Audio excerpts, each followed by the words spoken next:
নোয়াপাড়ার শীতের সকাল আর ভৈরব নদীর মায়াবী কুয়াশা, এই দুই মিলে যেন এক অপূর্ব স্নিগ্ধ আর শান্ত পরিবেশ তৈরি হয়। শিল্প শহর নোয়াপাড়ার এই বাণিজ্যিক শহরটি সকালে যখন কুয়াশার চাদরে ঢাকা পড়ে, তখন ভৈরব নদী যেন এক অন্য রূপে ধরা দেয়।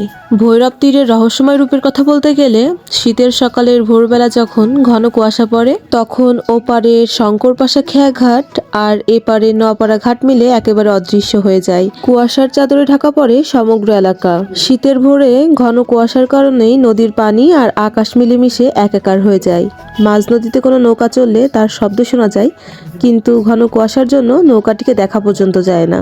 আর এমন দিনে সাধারণ মানুষের জীবনধারায় ঘাটের আশেপাশে ছোট ছোট চায়ের দোকানে চুলার ধোঁয়া আর কুয়াশা মিলে এক অদ্ভুত আমেজ তৈরি করে। ভোরে যারা খেয়া পারাপার করেন বা ঘাটের কুলি মজুরিরা কাজে আসেন, তাদের চাদর মুড়ি দিয়ে ধোঁয়া ওঠা কাপে চা খাওয়ার দৃশ্যটি নওপাড়ার শীতের সকালের এক অবিচ্ছেদ্য অংশ। তবে বেলা বাড়ার সাথে সাথে যখন সূর্য উঁকি দেয়, তখন কুয়াশার ভেতর দিয়ে আসা রোদের রশ্মি ভৈরব নদীর রূপালী পানিতে চিকচিক করে ওঠে। কুয়াশা ভেদ করে সূর্যের আলো নদীর বুকে এক মায়াবী আভা ছড়িয়ে দেয়, যা সত্যিই দেখার মতো। তবে আজ কিন্তু নোয়াপাড়া শহরে সেই সূর্যের আলোর দেখা মেলেনি। আজ কিন্তু পুরো নোয়াপাড়া শহর জুড়েই কুয়াশায় ঢাকা। এ যেন শীতের সকাল নোয়াপাড়ার এক অপূর্ব সুন্দর দৃশ্য। শুধু নোয়াপাড়া নয়, বরং বাংলাদেশের বেশ কয়েকটি অঞ্চল আজকে নোয়াপাড়ার মতো এমন কুয়াশাচ্ছন্ন হয়ে আছে।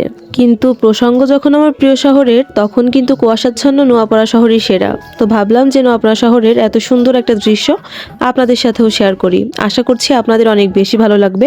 আর কুয়াশার চাদরে মোড়ানো আমাদের নোয়াপাড়া শহরের ভৈরব নদীর অপূর্ব দৃশ্যটি আপনাদের কেমন লাগলো সেটাও জানাতে ভুলবেন না। ধন্যবাদ সবাইকে। দেখা হবে নেক্সট ভিডিওতে। ভালো থাকবেন। আল্লাহ হাফেজ।